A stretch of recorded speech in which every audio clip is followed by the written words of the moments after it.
Bueno, señores, el torneo ha terminado y con él la gran final del fútbol mexicano entre América y Tigres nos ha dado varios temas para comentar. El primero, claramente, el América alzando la tan ansiada Copa 14 y los Tigres de la época perdiendo de una manera muy peculiar, o casi imposible, pero que ya les pasó 2 veces con esta y en el mismo lugar y con la misma gente con el tema de las expulsiones. Y sí, principalmente se tiene que hablar del tema del arbitraje que, como es evidente, siempre es protagonista. Para algunos bien, pero para otros malintencionado, entre otras cosas. Es por eso que hablaremos del orden de las jugadas y si en verdad existe robo como dice mucha gente. Aunque antes de eso mencionemos que el partido era impresionantemente equilibrado. Jugada por jugada prácticamente era el mismo peligro y el partido estaba intensamente tenso. Se podía sentir el miedo de los equipos al no querer arriesgar nada y por eso las posesiones eran largas.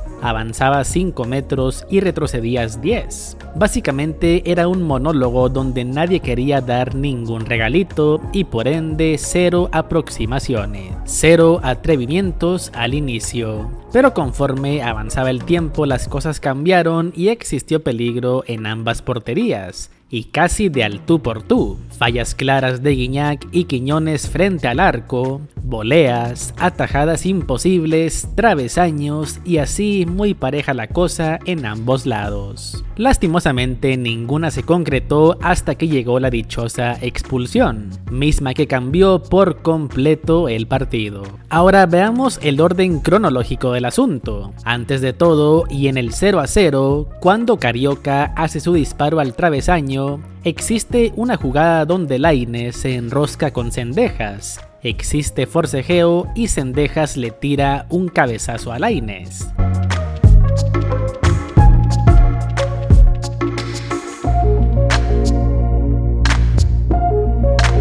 Nadie lo ve porque en eso ocurre el tiro al travesaño, pero me sorprende los cojones de la gente que aseveran que el cabezazo sí existió. La imagen es clara, pero no se puede determinar que existe contacto, no con esa toma que es la única. Y ayer la gente estúpida de Fútbol Picante se fueron completamente con la finta. Es más, para empezar decían que era Henry Martín el del altercado donde ni siquiera se puede ver la imagen en buena calidad.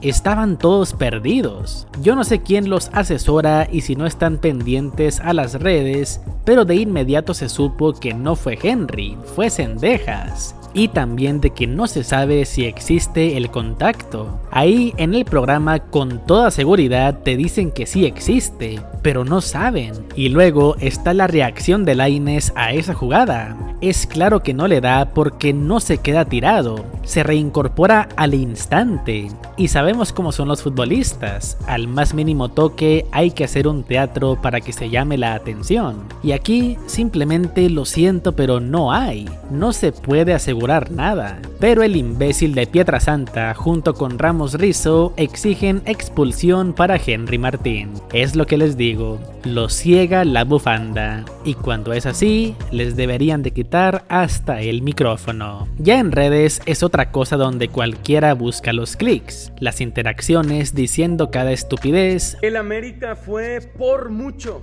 el mejor equipo de esta temporada, la mejor ofensiva y la mejor defensiva, super líderes en fase regular y precisamente por eso es que no necesitaban ayuda arbitral este domingo por la noche en el Estadio Azteca.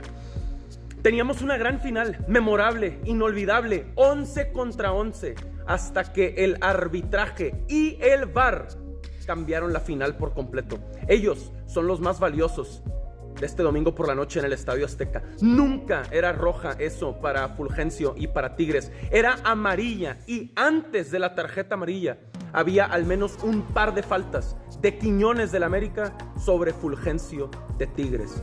Manchada para siempre la 14 del América. Pero Ramos Rizzo, también asegurándolo, es terrible porque es una persona del arbitraje y termina siendo simplemente alguien irresponsable. En fin, esa es mi opinión de esa jugada. Después tenemos la de Fulgencio, y aquí las cosas son más claras. Es cierto que se pueden marcar hasta 2 faltas de Quiñones sobre Fulgencio, pero el muchacho se calienta y suelta manotazo. Imaginemos que se marca la falta de Quiñones. El forcejeo hubiese seguido y las acciones serían las mismas porque es una jugada inmediata. Es una clara falta de concentración del futbolista de Tigres. Un calentón que no te puede pasar ya en el profesionalismo. Y pues si le da buen golpe en la cara, es la realidad. Hasta el sudor salpica.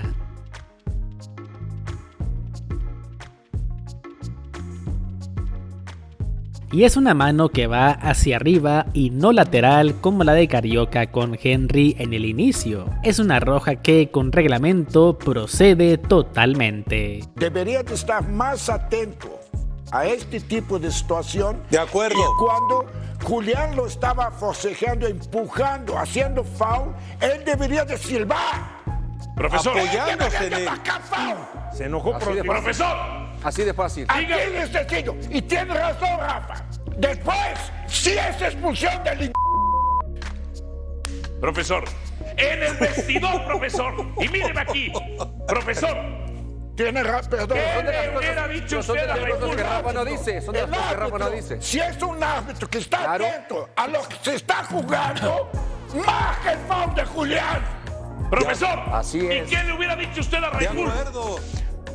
Es que me da ganas de correrlo y no puedo. De la tan ansiada 14. El América levantó la 14, la tan ansiada 14. Algo que se veía venir desde el inicio del torneo o en el transcurso del mismo torneo.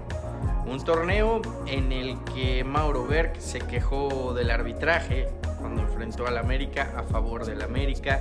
En un torneo donde Antonio Mohamed se quejó del arbitraje a favor del América cuando lo enfrentó con Pumas.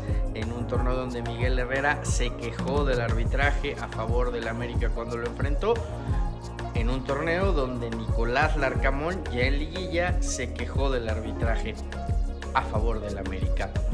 Y en una final en donde en la jugada más polémica se terminan equivocando a favor del América. Una expulsión a Fulgencio por una acción que el propio Adonai Escobedo en el primer tiempo había juzgado como tarjeta amarilla a Carioca. Y ya después de eso viene la de Nahuel, que esa sí es inobjetable. Aunque no supe al final por qué lo amonestó en primer lugar. Quiero pensar que por reclamos o no sé. Y claramente la jugada con Quiñones se hace expulsar de forma bastante tonta, pues el México colombiano aún tenía mucha gente que quitarse de encima, y él por querer ser el protagonista y andar de líbero, pues ahí lo tienes, expulsado de una forma bastante ridícula. Y lo peor es que sí había sido protagonista, porque atajó todo lo humanamente atajable. Pero pues ya después de eso, y con 2 menos, es prácticamente imposible. Hay espacios, hay más zonas que cubrir y Tigres no podía hacerlo. Al final cayó el segundo y el tercero y adiós. La 14 ya había llegado. Entonces seguramente verán muchos lloros por tema del arbitraje. Y está bien, es la chamba de los que necesitan hacerlo. Pero ¿qué se le va a hacer? Al final, esto se resume en que el mejor equipo ha sido el campeón. El primer lugar lo ha logrado, tuvo sus dificultades, pero lo lograron. La justicia se hizo presente en el torneo donde eso es lo último que importa. El mejor equipo de todo el torneo fue el campeón y creo que con eso no se puede debatir. Pero pues ahí lo tienen, señores. ¿Cómo vivieron ustedes la gran final? ¿Para ustedes existió robo? ¿Existió justicia? Díganme qué les pareció el partido. Yo solamente les comento que perder a un futbolista por expulsión no es justificación para perder una final. El mismo América ganó una en el 2013 contra Cruz Azul y con un marcador global de 2-0 abajo. Así que las excusas no valen, ¿eh? Como siempre, muchas gracias por verlo. Y yo te veo en el siguiente.